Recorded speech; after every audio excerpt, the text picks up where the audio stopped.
Hey all.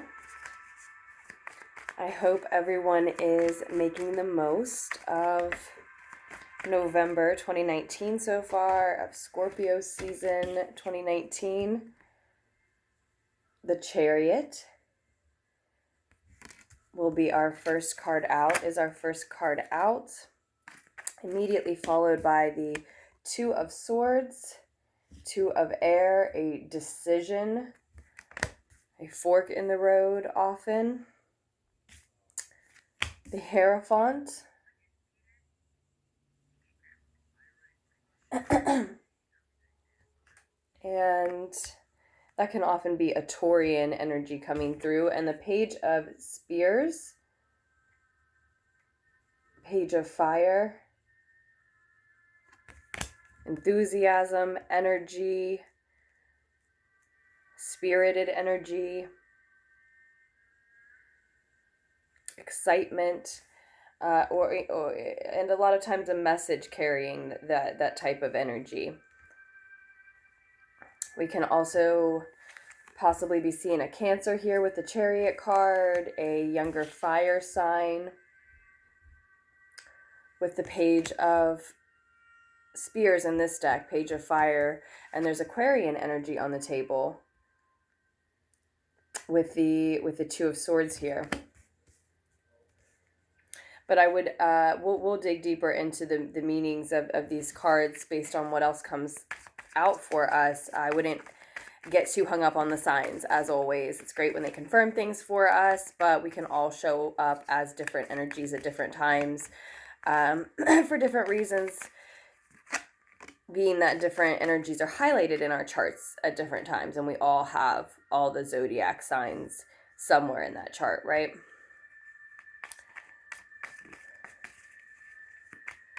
Seems like that's something that just needs to be, that I need to remain constantly mindful of, especially during these readings. And so it's something that I find myself trying to make more and more concise, because I feel like I need to, remind myself about them out loud in these readings. And I just feel like it's important for the messages and for me and for you listening. So I just keep saying that every time, trying to make it short and sweet and to the point for us. So I've also got the Knight of Spears, Knight of Fire, more fire energy on the table. This is mystic energy speeding toward enlightenment. It's like that is the goal that a lot of you have been heading toward. The Magician, Aries energy on the table. So a lot of fire, and then Aries, cardinal fire energy. But also the energy of a trickster when we see the Magician, and in particular this depiction in the Game of Thrones tarot that we are using today. So someone, when I say a trickster, someone, possibly doing one thing, showing you one thing while actually doing another behind the scenes. So it's like, if it's not you, then it's someone close to you who is showing up here with a decision on the surface, showing everyone that they have a decision, that they're at a fork in the roads.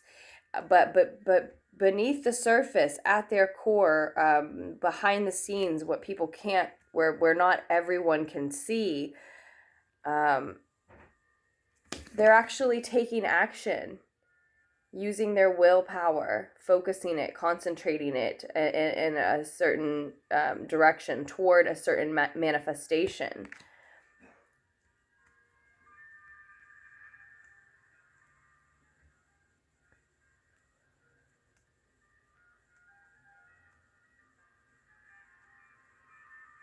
So sometimes the Two of Swords, the Two of Air here shows up. It is Aquarian energy on the table, yes, but it often shows up as a decision, and sometimes can show up as someone who is peacefully armed with information. just as we are when we're at any fork in the roads, because we know who we are, what we want, who we want to be. And so at our core, in some sense, we've already made the decision. We already know the truth. And so along those lines, it's someone having information like that, or of some type, that they are peacefully armed with. They don't need to take action with yet, because it is something that they know will surface, that they will act with when the time is right, or when they need to, when they are called to, when they must.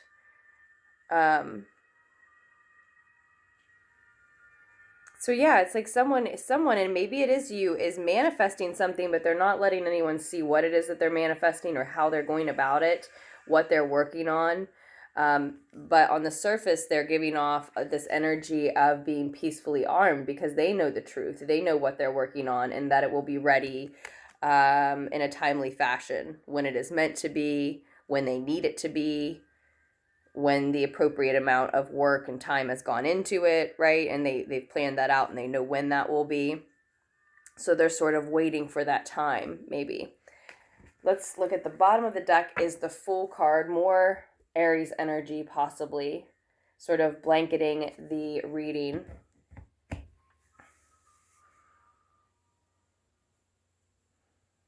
We also have the Nine of Fire, more fire energy below the Hierophant in the reading.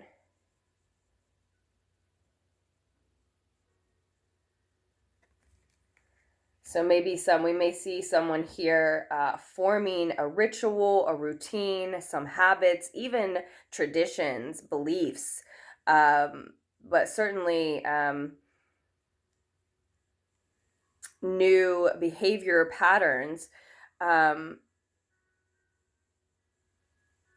based on this manifestation, based on what it is they're trying to manifest and how it is they're going about it. But at the same time, sensing, even waiting for, sensing that they need, and even possibly waiting for help still from someone else.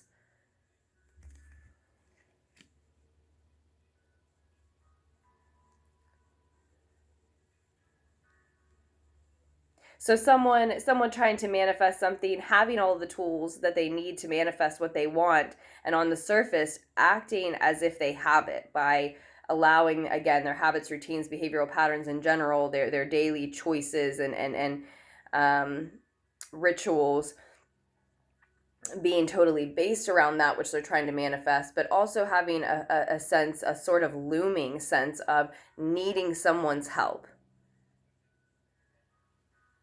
Maybe needing that energy that they're already putting into it, and that belief that they're already putting into what they're trying to manifest, needing that to be noticed by someone who can then help them in their manifestation along a little further, right? Multiple messages coming through, but that's one line that I see. One thread that we see.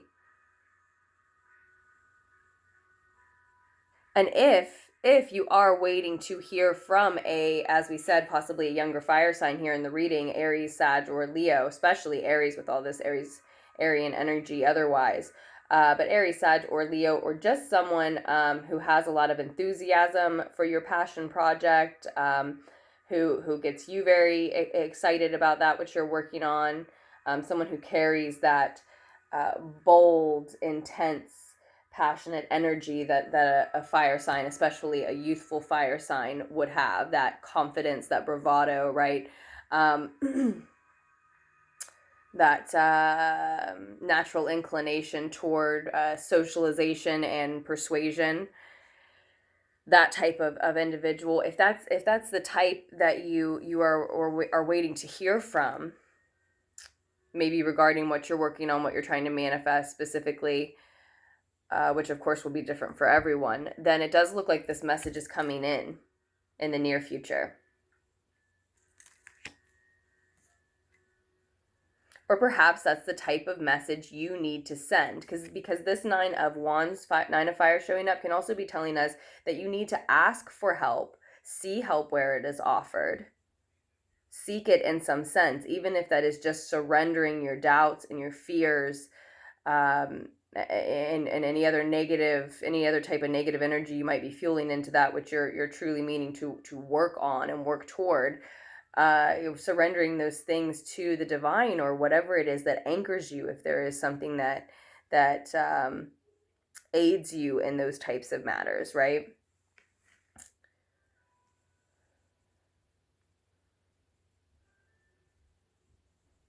It can also be telling you that that type of help is coming for you, to you. Help from the divine that you can't see coming is the help that you're sensing is on the horizon, and or that you really need, at least at this time. But again, there's the need to recognize it, see it, ask for it.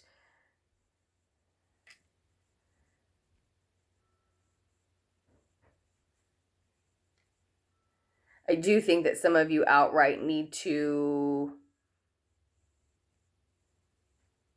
send that type of enthusiastic, excited message in seeking the help that you don't have now, that you don't see where it's coming from and don't know how to give yourself. Maybe it is an investment, specifically monetary investment in that which you're working on or toward.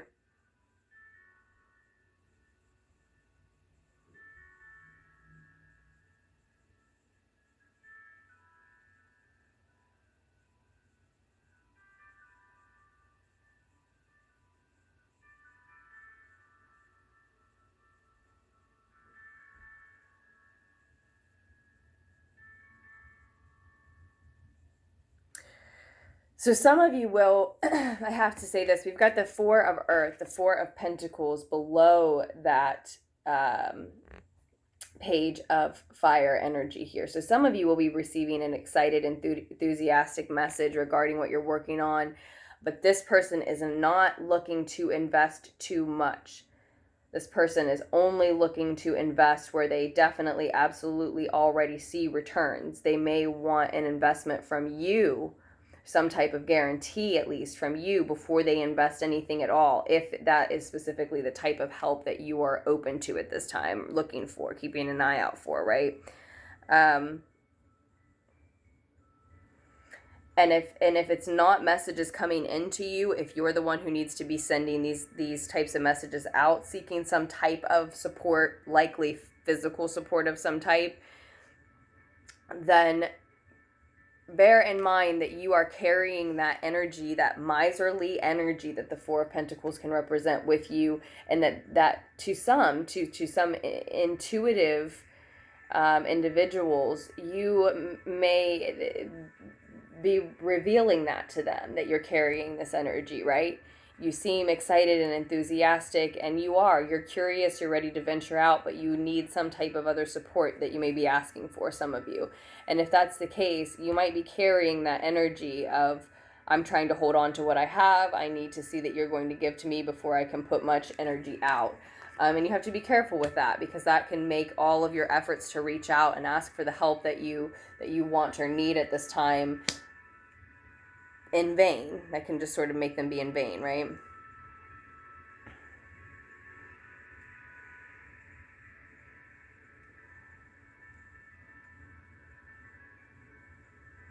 People can sense that energy that you carry to the party with you. I don't know why I wanted to say to the party.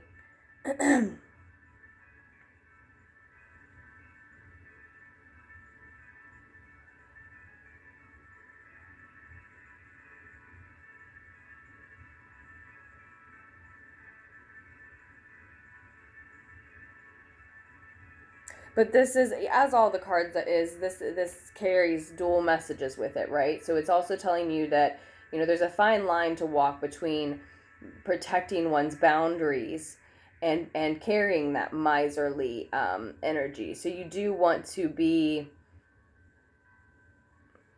in order to maintain the youthful, energetic confidence that you started this reading out with, that you're coming into this reading with,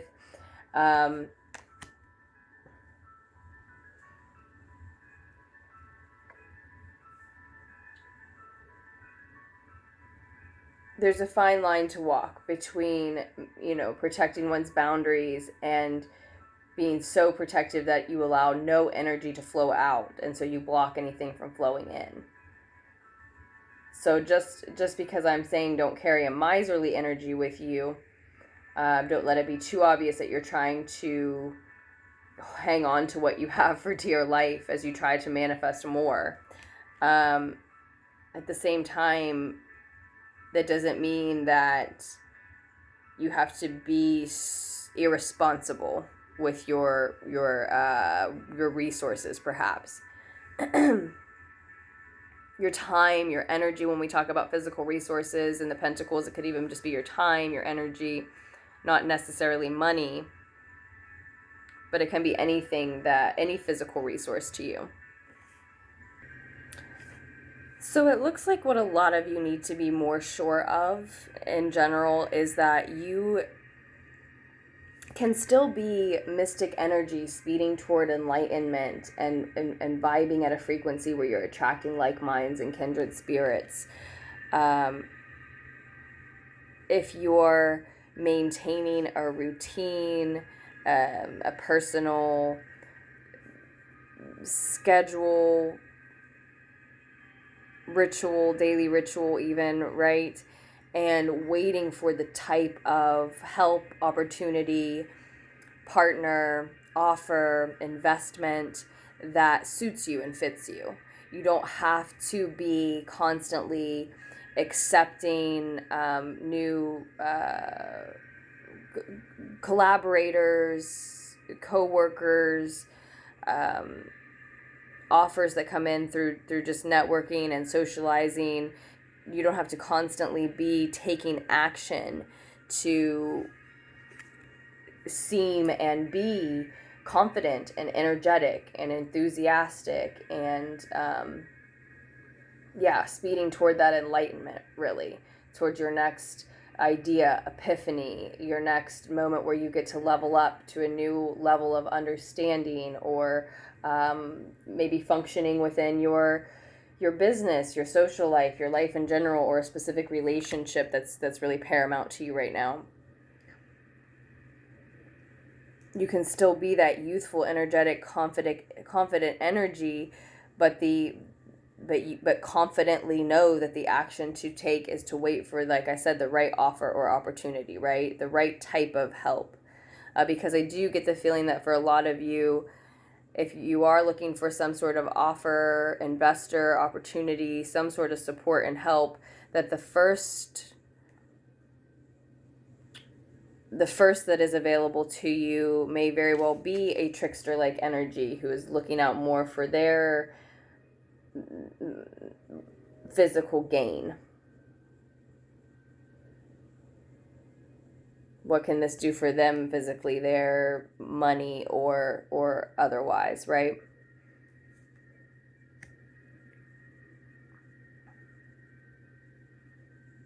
And that someone may even, you may make yourself feel, or someone else may even make you feel like you need to sort of revert back to a place where you were headstrong and moving forward and taking action, and it was obvious to everyone around you that you were headed towards your goal and you were getting there. Just because it's not obvious doesn't mean that you're not acting with confidence. Oftentimes, a lot of times, more often than not, confidence is very quiet. You needn't show everyone, tell everyone what you've been doing, and you know that. A lot of you, like I said, have been manifesting something quietly.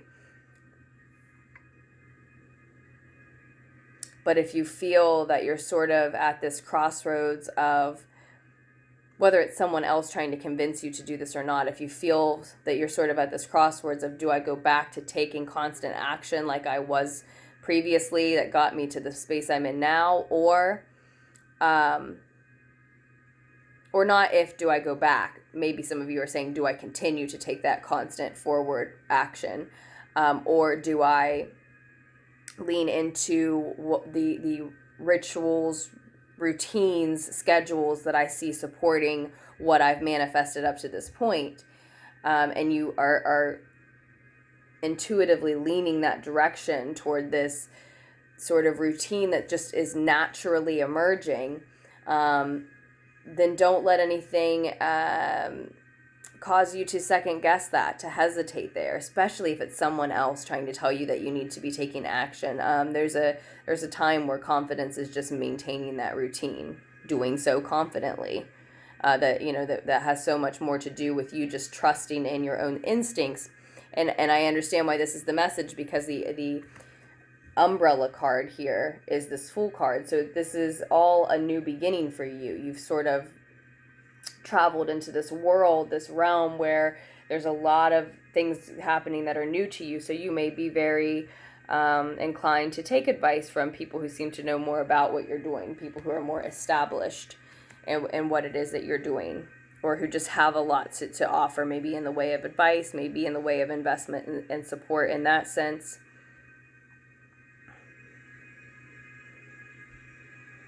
But there is a need to maintain this forward movement, because I see it diminishing as the reading progresses. There's this confident, youthful energy, allowing nothing in its path to stop it, mowing down anything that would stop it from reaching its goal. And then by the end of the reading, you've sort of morphed into this, still excited, still enthusiastic, but feeling a little less, feeling a little more aware of one's immaturity in a certain matter, right? I'm not calling you immature, but you know what I mean. Being more aware of it. And there is an energy of hesitation that comes through with that as well. With the Four of Earth being what's happening beneath the surface. Allowing that awareness of one being underdeveloped in a certain area to ground one. And that's not always a negative thing, right? But there's always a balance to be found, like we were talking about. When can we be so restrictive and closed off that we don't allow anything to flow in, because we're not allowing anything to flow out?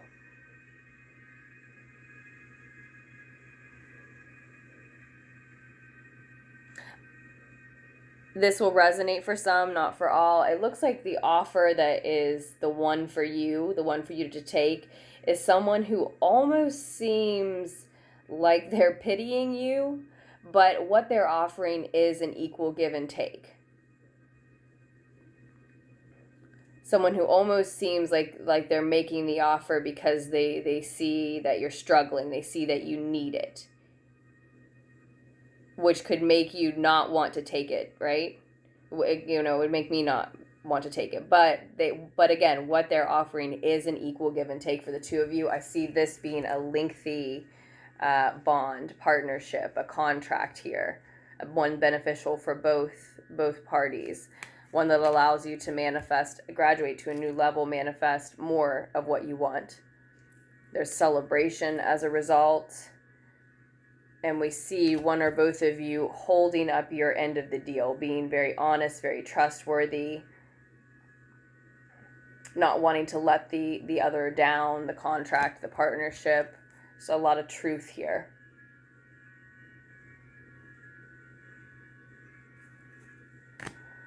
A ways down the line, the both of you may think that something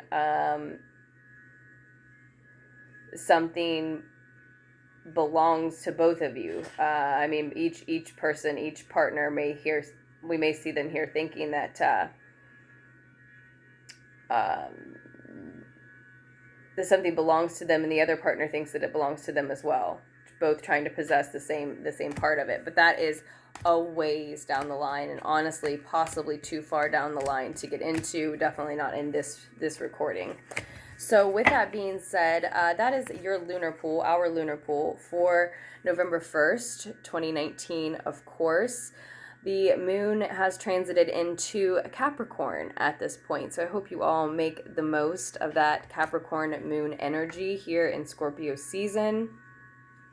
I'm about to do November readings for all of the signs, and I think that's where we're going to leave this this collective message, our daily reading for the collective, the first one in November. We could dig into it a lot more, but this recording is already quite a bit longer than I intended. I think the needed insight has come through. I hope the needed insight was able to reach you here. If you are interested in ordering a personal reading from me, just scroll down to the description box below where you can find all the information you would need, the links you would need. My name is Aze, and the email address is LunarticksTarot@gmail.com. So if you'd rather not just simply follow a link after reading about the descriptions, then you are also welcome to email me first, and we can talk any details that you're interested in. It works either way for me. I also want to thank you for donations. The link for that is down below in the description too. And for all of your support to Lunartics Tarot, likes, comments, subscribes, messages, email. It's all so very appreciated. Thank you. And with that, I hope you all make wise choices for yourselves moving forward. I trust that you will.